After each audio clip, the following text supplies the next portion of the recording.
ಸೌಂದರ್ಯ ಲಹರಿಯ 33ನೇ ಶ್ಲೋಕ ಏನ್ ಹೇಳುತ್ತೆ ಅಂತ ನಾವು ಕಾಯ್ತಾ ಇದೀವಿ. ಖಂಡಿತ. ನೋಡಿ ವೀಕ್ಷಕರೇ, ಇವತ್ತಿನ ಸೌಂದರ್ಯ ಲಹರಿಯಲ್ಲಿ ಪ್ರತಿಯೊಬ್ಬ ಮನುಷ್ಯನಿಗೂ ಜ್ಞಾನ ಸಿದ್ಧಿ ಅನ್ನೋದು ಬಹಳ ಮುಖ್ಯವಾಗಿರ್ತಕ್ಕಂಥದ್ದು.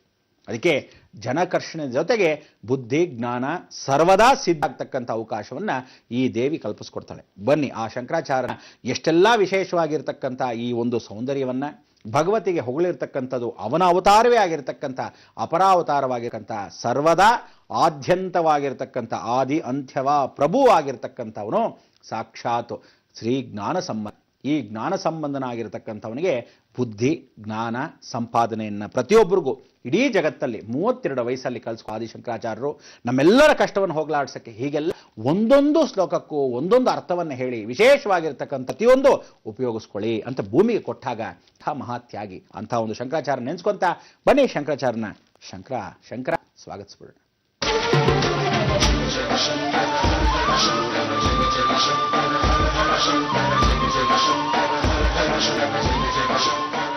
ಓಂ ಜಲೇಂದ್ರ ಪೀಠಸ್ಥಿತೆ ದೇವೀಂ ಯಾ ದೇವಿ ಯಾಕಿನೀಶತೆ ಪದ್ಮಿನಿ ಪದ್ಮೇಶ್ವರಿ ಸ್ತ್ರಿಯಂ ಬಲವಂ ಭಾವ್ಯಂ ಸ್ವರೂಪಂ ಶ್ರೀಂ ಹ್ರೀಂ ಶ್ರೀಂ ಹ್ರೀಂ ಶ್ರೀಂ ಕ್ಲೀಂ ವನದುರ್ಗಾಯ ಹುಂ ಫಟ್ ಸ್ವಾಹ.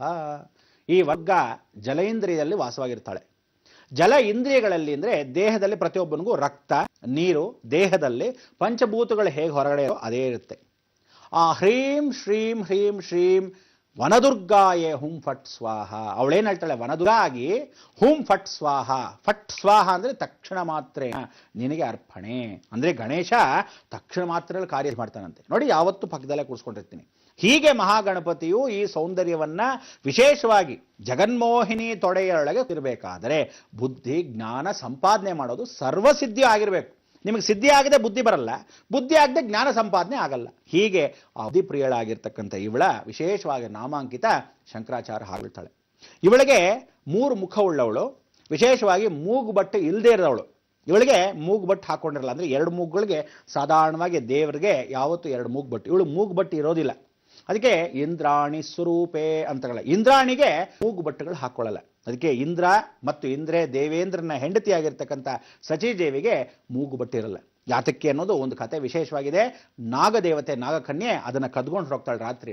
ಆ ಸಮಯಕ್ಕೆ ಅವತ್ತಿನಿಂದ ಶಪಥವನ್ನು ಹಾಕಿರ್ತಾಳೆ. ಅದೊಂದು ದೊಡ್ಡ ಕತೆ, ಅದು ವಿಚಾರ ಹೇಳ್ತೀನಿ. ಆದರೆ ಇವತ್ತು ಆ ಇಂದ್ರಾಣಿ ಸ್ವರೂಪದಲ್ಲಿ ಕೂತಿರ್ತಕ್ಕಂಥ ಈ ಜಲೇಂದ್ರಿಯ ದೇವಿಗೆ ಪೀಠಸ್ಥಿತೆ, ಯಾವತ್ತೂ ಪೀಠದಲ್ಲೇ ಕೂತಿರ್ತಾಳೆ. ಈ ಪೀಠದಲ್ಲಿ ತೊಡೆ ಅಂದರೆ ಆ ತೊಡೆಯ ಭಾಗದಲ್ಲಿ ಎಡಭಾಗ ತೊಡೆಯನ್ನು ಯಾವತ್ತೂ ಇವಳು ಬಲಭಾಗ ತೊಡೆ ಕೆಳಗಿಟ್ಟಿರಲ್ಲ, ಎಡಭಾಗ ತೊಡೆಯನ್ನು ಕೆಳಗೆ ಬಿಟ್ಟಿರ್ತಾಳೆ. ಆ ಚಕಮಾಟ್ಲು ಹಾಕೊಂಡಿರೋದು ಅಥರ್ವಣ ಶೇಷದಲ್ಲಿ ಹಾಕೊಂಡಿರ್ತಾಳೆ. ಇವಳಿಗೆ ತ್ರಿಶೂಲ ಧಾರಿಣಿ, ಪದ್ಮ ಕಮಲಿ, ಪದ್ಮದಲ್ಲೇ ಕಮಲದ ಹೂನಲ್ಲೇ ಪದ್ಮ ಬಟ್ಟಲು ಮಾಡ್ಕೊಂಡಿರ್ತಾಳೆ. ಬಹಳ ವಿಶೇಷವಾಗಿರ್ತಕ್ಕಂಥದ್ದು. ದರ್ಪಣಾಂ ದೇವಿ, ತನ್ನ ಮುಖವನ್ನು ಯಾವತ್ತೂ ನೋಡ್ಕೊತಾ ಇರ್ತಾಳೆ ಸೌಂದರ್ಯವನ್ನು.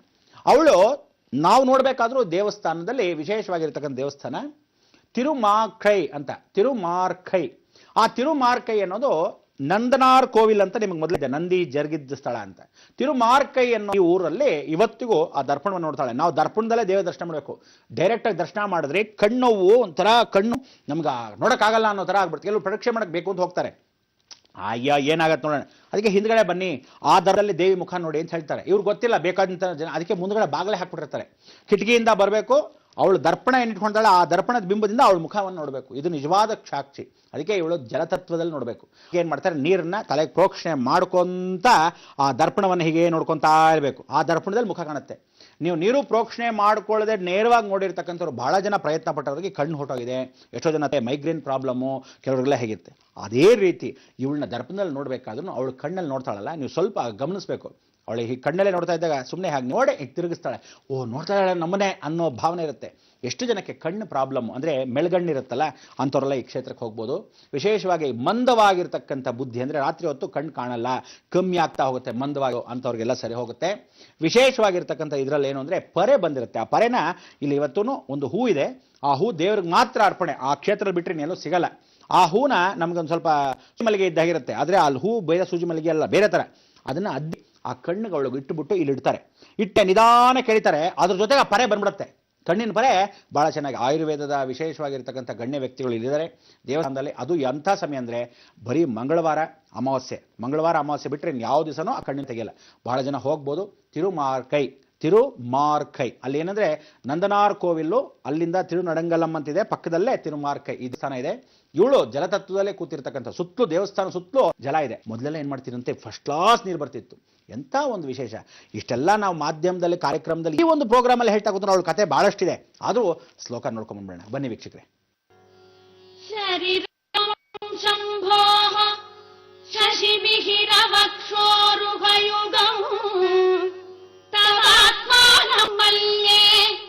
ಭಗವತಿ ನವಾತ್ಮಾನಮಘಂ ಅತಶೇಷಶೇಷೀತ್ಯಯಂ ಉಭಯಗಾಧಾರಣತಯಾ ಸ್ಥಿತಃ ಸಂಬಂಧೋ ವಾ ಸಮರಸಪರಾನಂದಪರಯೋಃ.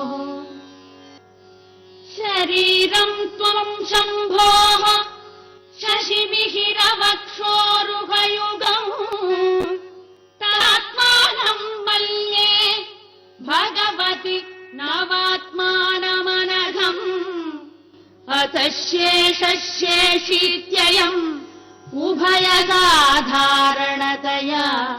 ಸ್ಥಿತಃ ಸಂಬಂಧೋ ವಾ ಸಮರಸಪರಾನಂದಪಯೋಃ. ಎಷ್ಟೋ ಜನಕ್ಕೆ ಬಾಂಧವ್ಯ ಹೆಚ್ಚು ಅಂತ ಹೇಳ್ತೀವಿ. ಬಾಂಧವ್ಯ ಎಷ್ಟೋ ಜನಕ್ಕೆ ಗೊತ್ತೇ ಇಲ್ಲ. ಎಷ್ಟೋ ಜನಕ್ಕೆ ಪ್ರೀತಿ ಅನ್ನೋದು ಒಳಗಡೆ ಇರೋದೇ ಇಲ್ಲ. ಸುಮ್ಮನೆ ಕಾಟಕ್ಕೆ ಹಲೋ ಹವರ್ ಯು ಏನ್ ಕೈ ಆಡಿಸಿದ್ಗೋಸಿ ಏನೂ ಇರಲ್ಲ.